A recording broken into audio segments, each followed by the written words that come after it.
la célébration du 5 septembre 2025.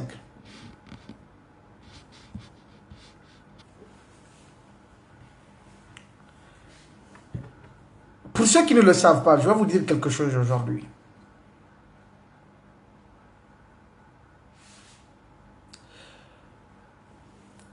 Le 5 septembre 2021, il y en a parmi vous qui m'ont vu sur le terrain. Il y a d'autres qui ne m'ont pas vu. Il y en a qui pensent que... qui racontent... J'ai entendu des gens raconter des balivernes qui ne reflètent en rien la réalité. Je vais vous dire aujourd'hui, il n'y a aucun journaliste guinéen qui m'a informé, moi, du coup d'État du 5 septembre 2021. Plutôt, moi j'ai informé ceux même qui ont été sur le terrain, j'ai été l'informateur principal de ceux d'entre nous qui ont été sur le terrain. Personne ne m'a informé, c'est moi plutôt qui avait informé quelqu'un d'autre, d'autres journalistes, pour que nous allions sur le terrain.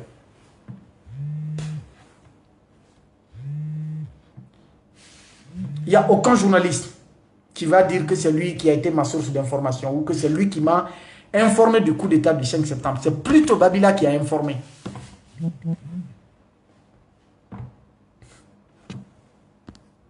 Je ne vais pas rentrer dans les détails. Mais j'ai reçu ce jour l'appel d'un officier.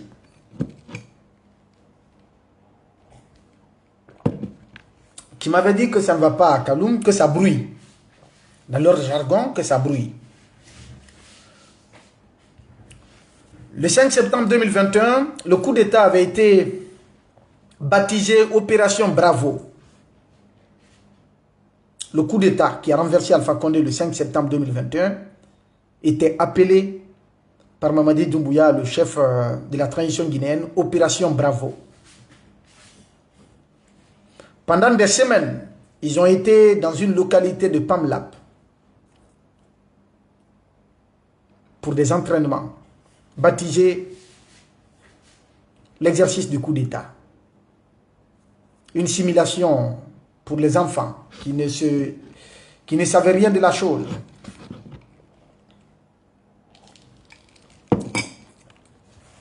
Le jour donc du 5 septembre, quand ils devraient monter sur Conakry, après avoir occupé des points stratégiques de Kaloum avec des complicités au sein de l'armée, les gars ont été réveillés tard la nuit pour dire que c'est la fin de leur formation. Et après, les téléphones ont été confisqués selon les témoignages des éléments du groupement de forces spéciales. Les jeunes pour lesquels j'ai du respect et de la considération. Ceux-là qui ont cru à Mamadi Doumbouya, qui l'ont accompagné dans son aventure, dans ses ambitions, au nom de la République, au nom de la refondation, au nom des 5 R. Les jeunes le savent de quoi je parle. Les 5 R qui ont motivé les jeunes gens du groupement des forces spéciales, dont la plupart aujourd'hui se trouvent, sont dans le regret d'avoir mené ce putsch et dont l'esprit a été complètement dévoyé, dont les objectifs ont été mis de côté. Le but qui était visé n'a jamais été réalisé. Ce qui a été promis n'a jamais été fait. Ce qu'on a dit, ce qu'on a fait croire aux jeunes, c'était totalement du faux également. Ils ont donné leur vie. Ils sont arrivés à Kaloum. Ce récit, je me réserve, le moment viendra pour qu'on raconte la totalité. Mais lorsque moi j'ai été informé au petit matin du 5 septembre, et pour vous dire, je suis le tout premier journaliste guinéen à avoir écrit, donné des informations précises sur le coup d'État du 5 septembre. Le tout premier média à avoir écrit CNRD, c'est Inquisiteur. Avant même que la déclaration vidéo ne soit publiée sur les réseaux sociaux. Nous avons été sur le terrain. J'ai pris ma voiture ce jour pour arriver à Anta. Le marché était inondé, il y avait de l'embouteillage, les gens n'étaient au courant de rien. J'ai garé ma voiture à la station en face de la forêt. J'ai pris un taxi moto. Je lui ai dit, il faut filer. Arrivé à Sangoya PA, il y avait des barrages. Je me suis présenté, ils m'ont permis de passer. Ainsi de suite, à Espace. D'Espace, on prend la voiture, on continue en ville. On arrive au carrefour de la mosquée Faisal. On trouve des militaires postés là, qui nous ont fait débarquer. On s'est présenté, ils nous ont laissé, on a viré sur le côté d'Onka. Devant Faisal également, entre Donka et Faisal, il y avait un autre barrage, menant au camp Kamayen. On est descendu de la voiture, on a décliné nos identités, ils nous ont laissés. On a traversé pour rentrer dans Dixin, pour rentrer dans Kamayen plutôt. On a passé un moment à Kamayen avec des coups de fil, etc., etc. Il nous a été dit que le chef de la transition, le colonel Mamadi Doumbouya à l'époque, était en route pour la RTG. Donc on a pris la voiture pour retourner à la RTG. Et lorsqu'on passait à côté du camp Kamayen, en allant vers l'hôtel Kamayen, encore des militaires nous ont arrêtés là. Il y a un même qui était très drogué, qui dit, si vous ne descendez pas, je vais vous tirer. On est passé là. On a pris la route, l'autoroute qui mène donc au stade du 28 septembre, continue maintenant à la Bellevue, à Amdalaï et à Bambeto Rond-Point. À partir de là, j'étais désormais au volant. De Bambeto Rond-Point à l'aéroport, pendant qu'il quittait la RTG. Parce qu'on est venu un peu en retard et donc on a continué de l'aéroport au pont 8 novembre, sur le long de l'autoroute Fidel Castro. Du pont 8 novembre dans la cour des forces spéciales au palais du peuple qu'on appelle Horizon.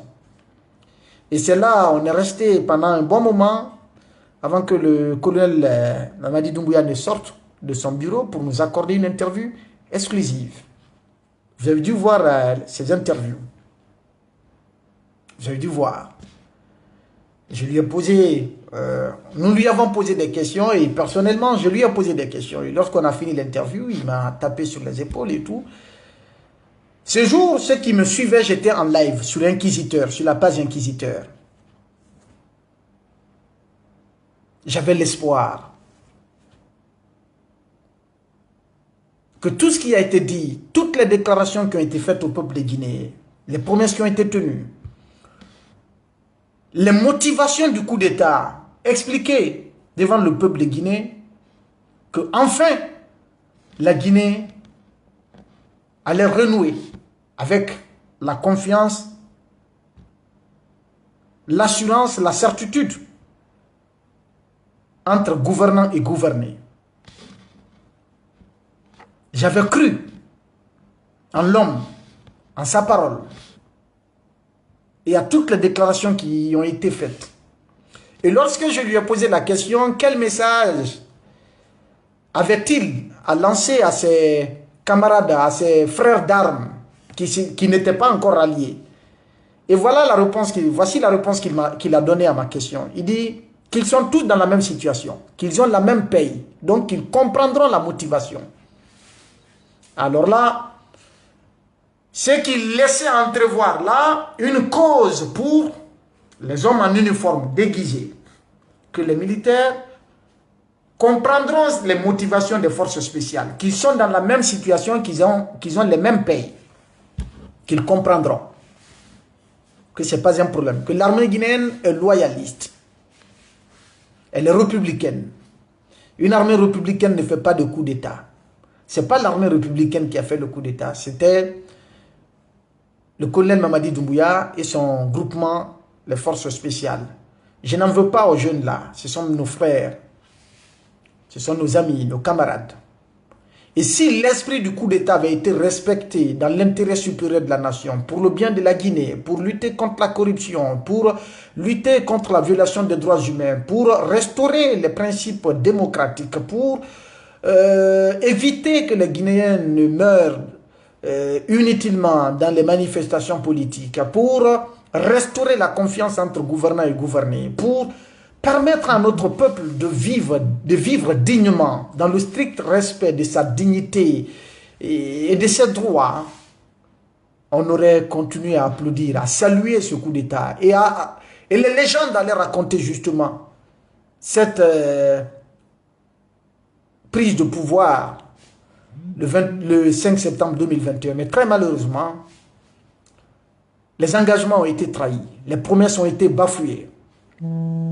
Le peuple a été trahi. Et quand c'est comme ça, la vérité a été mise de côté. La justice a été écartée. Les droits des citoyens ont été sacrifiés. Les principes démocratiques ont été, disons, foulés au sol. Tout ce qui a permis aux autorités de la transition ou au colonel Mamadi Doumbouya de légitimer le coup d'État du 5 septembre, tout a été foulé au sol, tout a été banalisé, tout a été oublié.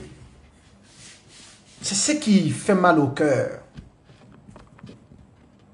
C'est ce qui fait mal. Et c'est lorsque nous dénonçons cela que nous sommes combattus. Je pouvais me taire, rester en Guinée, vivre comme les autres. La fermer, continuer mes activités. Si l'espace est fermé et qu'on ne permet pas à un inquisiteur de mener des enquêtes, j'allais arrêter. Je n'allais pas mourir. Dieu m'a doté d'un cerveau, d'une intelligence, d'une capacité intellectuelle qui me permet ou qui pouvait me permettre d'accéder à des emplois dignes ou à un emploi digne qui pouvait me permettre de subvenir à mes besoins. Et Dieu merci, j'ai les moyens. Quand je dis les moyens, pas financiers, mais j'ai les moyens techniques de mettre en place une activité qui pouvait me permettre de gagner ma vie.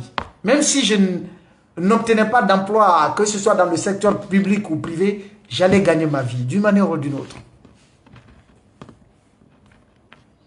Mais nous avons tenu à nous tenir debout aux côtés du peuple, aux côtés de la vérité, aux côtés de la justice. Et c'est ce qui nous a valu cette situation d'aujourd'hui qui est l'exil forcé.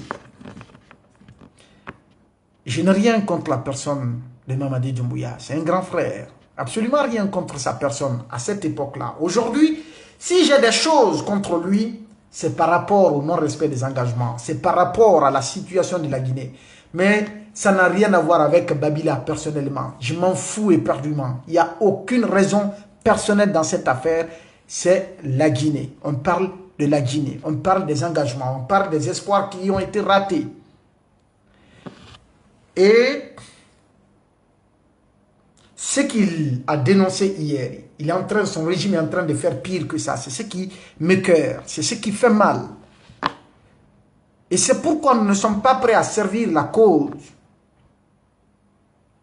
de la transition du CNRD, parce que cette transition n'est pas en train de servir la cause de la majorité des Guinéens. Cette transition n'est pas en train de servir la vérité, n'est pas en train de servir la justice, n'est pas en train de servir les libertés publiques, n'est pas en train de servir les droits humains, n'est pas en train de servir les principes démocratiques, n'est pas en train de servir la dignité humaine, n'est pas en train de servir la souveraineté de notre peuple. Et c'est ce qui fait mal. Et pour preuve, je ne dirai pas tout, mais je vais vous rappeler un certain nombre d'éléments, un certain nombre d'engagements, un certain nombre de promesses, un certain nombre de déclarations officielles qui n'ont jamais été honorées sous cette transition depuis le 5 septembre 2021. Et c'est pourquoi nous tenons à réveiller le peuple de Guinée, à appeler nos concitoyens à une prise de conscience par rapport à la situation de notre pays, à un sursaut patriotique, pacifique, mais dynamique, objectif, pour permettre à notre pays de sortir de cette transition de malheur. Jamais, en tout cas dans l'histoire des transitions guinéennes, la Guinée ce qu'elle vit, ce qu'elle a connu sous le CNRD n'avait connu ça par le passé. Et c'est ce qui fait mal. Ceux qui se sont levés hier pour combattre la transition du capitaine Dadis, les François Lounsénifal, les Baouri, et qui d'autres, ils sont nombreux, qui ont été au stade du 28 septembre, pour dire qu'ils ne sont pas d'accord que le capitaine Moussa Dadis Camara se porte candidat, alors qu'il n'avait même pas fait de déclaration. Et c'est pourquoi Mamadi ne parle pas de sa candidature jusque-là, mais tout porte à croire. En tout cas, il faut ne pas être conscient, il faut être aveugle, il faut ne pas reconnaître la vérité pour nier que Mamadi ne veut pas se maintenir. Il veut se maintenir. Et ils ont combattu. Ça aussi, il y a le karma là qui frappe une bonne partie de la classe politique guinéenne, qui ont entraîné le peuple à la mort. Et qui aujourd'hui sont en train d'applaudir, d'accompagner, de soutenir la même situation similaire 15 ans plus tard, au lieu que nous évoluions dans la prise de conscience, que nous évoluions vers la responsabilité citoyenne, que nous évoluions vers l'éveil des consciences, que nous évoluions vers la démocratisation progressive, que nous évoluions vers l'instauration de l'état de droit, de la justice sociale, que nous évoluions vers l'alternance, vers le respect, n'est-ce pas, des principes démocratiques, nous sommes en train de marcher à la reculons. Nous sommes en train d'aller en arrière. Nous sommes en train d'aller en arrière par la malhonnêteté d'un groupe d'intellectuels guinéens, d'un groupe de cadres guinéens, d'un groupe de technocrates guinéens ou d'un groupe d'hommes politiques et d'acteurs, d'activistes de la société civile qui ne pensent pas intérêt général. À quoi sert bon de faire la politique si ce n'est pas pour défendre l'intérêt général? À quoi sert bon de vous lancer en politique, de créer des partis politiques si ce n'est pour assouvir vos propres besoins? À quoi sert bon de vous servir de la confiance du peuple pour votre seule et unique cause? À quoi ça sert cette fourberie? La plupart d'entre eux font de la politique aujourd'hui, c'est pour leur propre ventre. Ce n'est pas pour le peuple de Guinée, ce n'est pas dans l'intérêt supérieur de la nation. Ce ne sont pas pour des principes démocratiques. C'est Alpha Condé qui a eu tort de croire qu'il fallait leur permettre d'exercer leur activité politique ou en tout cas de... Voilà aujourd'hui ce qui se passe. Tous ceux-là qui montaient et descendaient entre les télévisions et les radios, qui tapaient sur la gouvernance d'Alpha Condé, tous ont bouclé la boucle aujourd'hui là. Ils ne peuvent rien dire. Pourtant, la dictature, ce que le peuple de Guinée est en train de subir aujourd'hui, c'est pire que ce que nous subissions sous Alpha Condé. Mais pourquoi ils ne parlent plus? Pourquoi ils ne sont plus là? Parce que la menace est là. Ils ont peur des armes du CNRD. Alors là, est-ce qu'on peut comparer le CNRD au régime d'Alpha Condé, Mamadi Doumbouya au régime d'Alpha Condé par rapport à la démocratie, par rapport à l'état de droit, par rapport à la liberté de la presse, par rapport au respect des droits humains? Est-ce qu'on peut faire une comparaison entre ces deux régimes-là? Non. Et qui de ces leaders politiques a de la crédibilité aux yeux de l'opinion aujourd'hui, qui sont sur le terrain et qui sont en train d'appeler le peuple à aller voter oui à la constitution du CNRD, qui sont en train de dire il faut soutenir le CNRD, ainsi de suite? Où allons-nous? Il faut que nous prenions conscience de notre responsabilité. Le pouvoir appartient au peuple. Les systèmes politiques se succèdent, vont mourir ou meurent progressivement. Le PDG était là, il est parti. Le CNDD est venu, il est parti. Le CNRD est parti parce qu'il est en train de mal servir. Il est en train de faire pire que les autres. Et à une époque où les consciences sont réveillées, à une époque où il y a un groupe de jeunes dynamiques, patriotes, engagés, qui ne sont pas prêts à être des simples observateurs, à être passifs devant l'histoire. Cette jeunesse n'acceptera pas de se faire compter l'histoire de notre pays, n'acceptera pas de se faire prendre encore au tenaille d'un système autoritaire au 21e siècle, 2025. Non, on n'est pas dans les années 1960. On n'acceptera pas. Nous sommes tous des Guinéens. Nul n'est supérieur à l'autre. Vous avez les armes.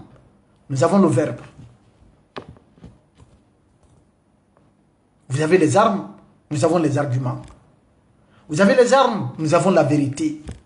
Vous avez les armes. Nous avons Dieu pour guide dans ce que nous faisons.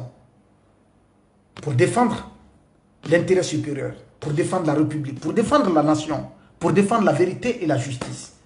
Pendant que vous êtes en train de promouvoir le mensonge, la médiocrité, les injustices, l'arbitraire, les abus, l'autoritarisme,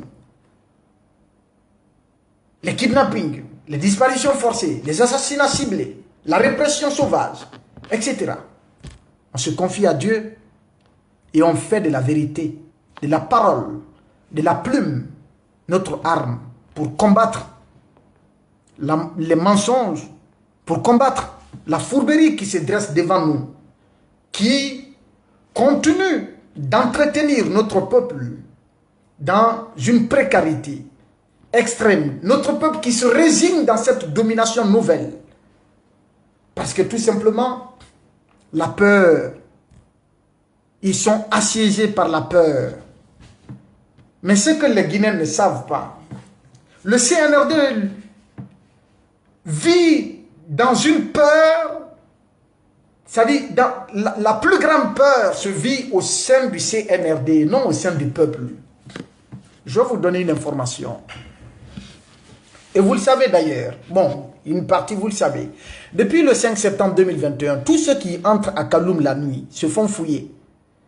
Ceux qui sont des automobilistes, pour rentrer à Kaloum la nuit, depuis le 5 septembre 2021, sont fouillés systématiquement avant d'entrer à Kaloum. On va continuer dans ça jusqu'en 2040. Ce que vous ne savez pas, les portes de Kaloum sont verrouillées un peu partout. Ces arsenals, cet arsenal militaire qui se trouve être implanté partout autour de Kaloum. Kaloum est militarisé, mais comme pas possible. On va continuer dans ça jusqu'en 2040. C'est ce que vous voulez. Ce que vous ne savez pas, tous les grands immeubles qu'il y a dans Kaloum, notamment l'hôtel Kaloum. L'hôtel Kaloum est habité par les forces spéciales au dernier niveau de la gare présidentielle. Tous les grands immeubles de Kaloum, à partir du 5e étage, sont infiltrés par des éléments du groupement des forces spéciales de la garde présidentielle. Si ce n'est pas la peur, et ça c'est dans les ressources publiques, ils sont logés dans ces bâtiments. Pas pour y être logés, mais c'est pour surveiller le palais. Ça c'est la peur constante. Ça c'est la peur constante. Tous ces grands immeubles à Kaloum sont investis pour surveiller le palais. Jusqu'à quand? La bonne manière de gouverner un pays, ce n'est pas les armes. Ce n'est pas de militariser les villes.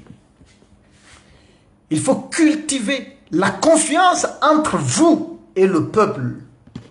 Il faut tout faire pour avoir l'amour du peuple. Et l'amour du peuple vient par la crédibilité, par l'exemplarité. Quand vous servez la cause du peuple, le peuple vous soutiendra aveuglément.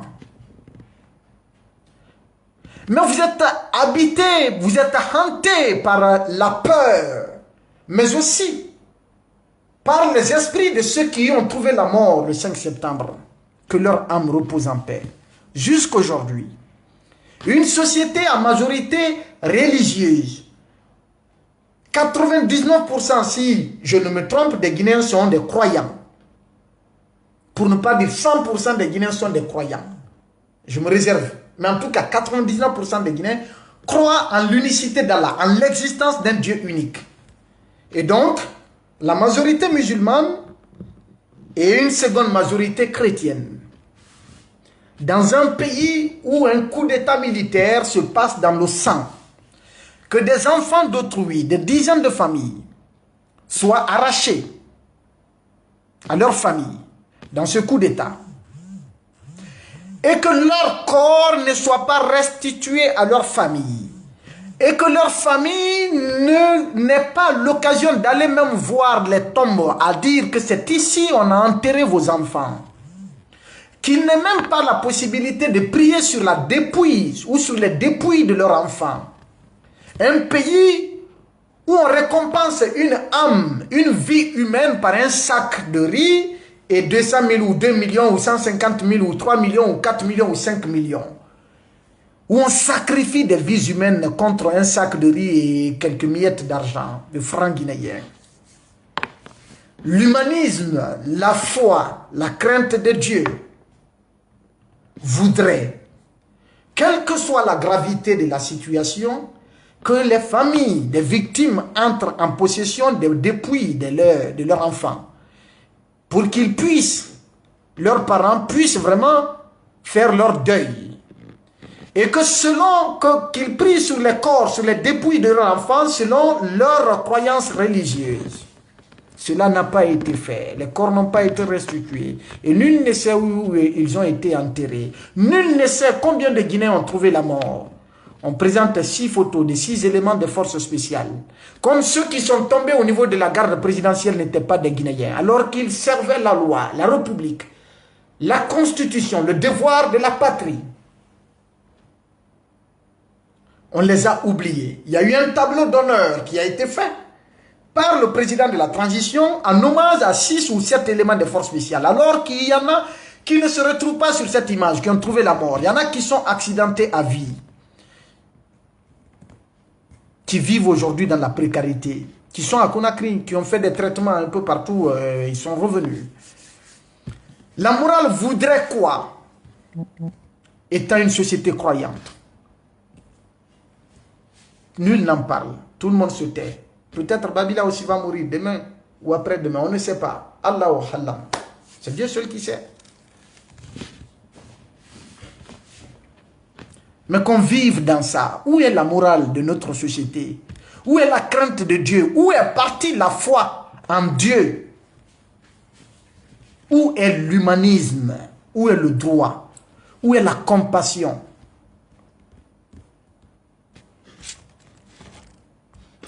Où est la dignité humaine? Et il est dit dans la charte de la transition que la vie humaine est sacrée. Maintenant, ceux qui sont morts le 5 septembre ne sont pas sacrés. On pose la question. Combien sont morts au sein de la garde présidentielle?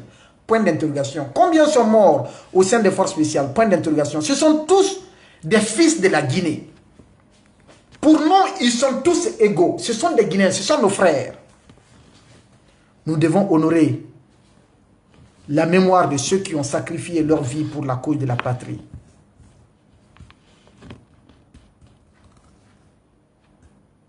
Mais que des vies qu'on pense à donner un sac de riz aux familles, et ça fait mal. Venons-en aux promesses. Premièrement, il a été promis que l'ordre constitutionnel allait être rétabli en fin 2024. Le CNRD n'a pas respecté ça. Ce n'est pas nous qui les avons obligés, hein. C'est leur propre choix. Ils n'ont pas respecté. Le président de la transition et ses compagnons. Un chronogramme de 10 points, des promesses qui devraient aboutir au retour à l'ordre constitutionnel avec l'accord de la CEDEAO, qu'il a repris dans le message de Nouvel An 2023. Cela n'a pas été respecté. La deuxième promesse, il a dit ni lui, ni aucun membre des organes de la transition ne sera candidat à quoi que ce soit. Que c'est un serment. Ça a été l'article 46, l'article 55 et l'article 65 de la charte de la transition. Mais au-delà, il l'a réitéré.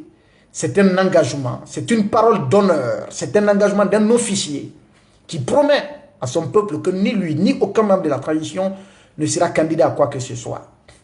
Et aujourd'hui, on est en train d'organiser une mascarade électorale qui n'implique pas toute la nation, qui n'implique pas toutes les parties prenantes.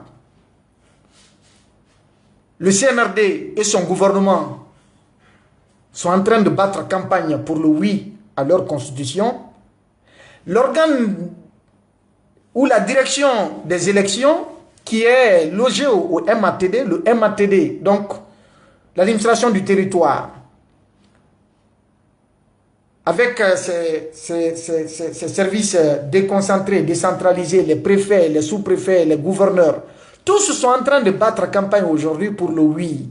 Et ce sont eux, les organes qui gèrent, c'est-à-dire la direction qui gère les élections, qui assure la transparence et la crédibilité du scrutin référendaire. Cette direction est gérée par le ministère de l'administration du territoire, donc par les gouverneurs, par les préfets, par les sous-préfets. Où est la crédibilité dans ce scrutin? Le préfet de Zérékoré dit que si ça ne tenait qu'à lui, qu'il n'allait pas y avoir d'élection à Zérékoré. C'était le bourrage des urnes parce que tout le monde est pour le oui. Vous comprenez? Vous voyez la dangerosité de la chose, vous voyez le degré d'immoralité de la chose, la fourberie qui accompagne cette situation. Où allons-nous avec ça? Où allons-nous avec ça?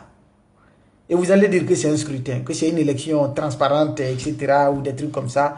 Hein? Vous allez, qui va nous garantir cela? Qui peut me convaincre comme quoi que toutes les garanties de transparence et de crédibilité sont réunies pour faire de ce scrutin référendaire un scrutin crédible? Il n'y en a pas.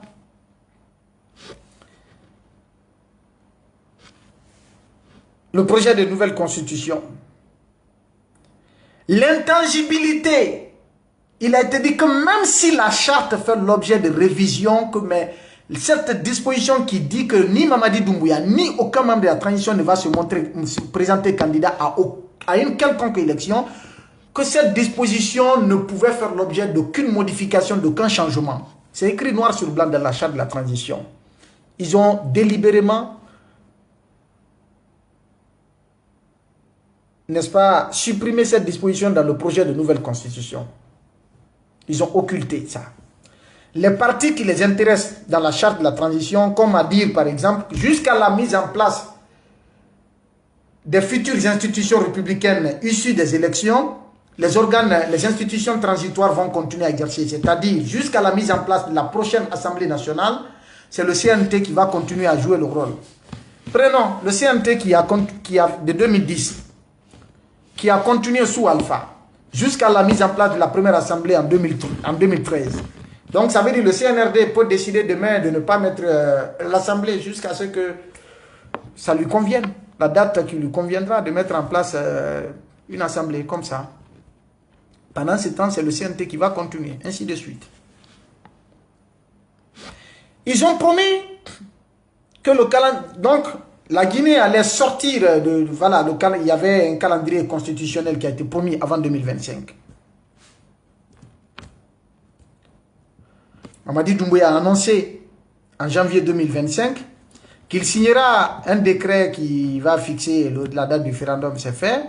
Alors que 2 ans, en 2022 ça a été dit, 2023 ça a été dit, 2024 ça a été dit. Ça n'a pas été fait. Finalement en 2025 c'est fait. Ils ont commencé la campagne référendaire avant la campagne, en violation des lois. Il avait promis qu'il n'y aura pas de chasse aux sorcières, que la justice allait servir de boussole. Et pendant ce temps, qu'est-ce qu'on reproche à l'honorable Amadou Damaro? Qu'est-ce qu'on reproche à Kassori? Qu'est-ce qu'on reproche à Bill Gates? Qu'est-ce qu'on reproche à Ibrahim Akourma? Qu'est-ce qu'on reproche à Mohamed Diane et autres là, tous ceux qui sont là-bas? Les faits ont-ils été établis avec preuve à l'appui ou pas? Ceux-ci sont détenus pourquoi? J'ai détaillé pour Damaro par exemple. Après le coup d'État, il y avait 6 milliards dans le compte de l'Assemblée nationale. Les 6 milliards ont été décaissés. J'ai donné les numéros des chèques, les dates de décaissement. La justice ne s'est jamais penchée sur ce dossier. Damaro est accusé pour un fait. Aucun montant n'a été pris. Il n'a pris aucun montant de 15 milliards. Cela n'a jamais été prouvé à la justice. Et on dit que le code des marchés publics a été violé. Dans le verdict, le code des marchés publics a été violé également dans le projet de construction de la maison centrale de Conakry. Celui-là qui a dénoncé sa babila, lui, se voit poursuivi, condamné, interdit d'exercer son métier, etc., etc. Au Congo, le ministre de la Justice a affronté avec courage, même s'il y a une dimension politique derrière l'accusation qui le vise aujourd'hui, Mais il a été accusé, n'est-ce pas, pour des faits présumés de détournement des deniers publics dans le cadre de l'établissement des marchés publics en lien avec la construction d'une prison. En Guinée, quand on a dénoncé un fait similaire, qui a été condamné? Ils ont été blanchis. Ceux qui ont été accusés ont été blanchis sur du faux. Parce que même après ça, moi j'étais prêt à me constituer partie civile dans ce dossier-là pour affronter l'ex-ministre de la Justice dans ce dossier de la Maison Centrale. J'étais prêt à le faire. Au nom de la République. Au nom de l'intérêt général. Au nom de la vérité. Au nom de la justice. J'aurais aimé qu'il soit là pour se défendre. Parce que la loi portant prévention et répression de la corruption et des pratiques assimilées consacre ou donne ce pouvoir à n'importe quel journaliste ou qui prend connaissance des faits assimilables à la corruption de faire la dénonciation. J'ai fait la dénonciation et voilà ce qui a suivi. Parce que tout simplement, ce n'était pas que le cas de l'ancien ministre de la Justice. Parce que c'est tout le système qui est embourbé dans cette corruption à grande... Partagez le live et mettez les cœurs parce que j'ai l'impression qu'ils ont commencé à me signaler. Voyez-vous, c'est tout le système. C'est-à-dire que la corruption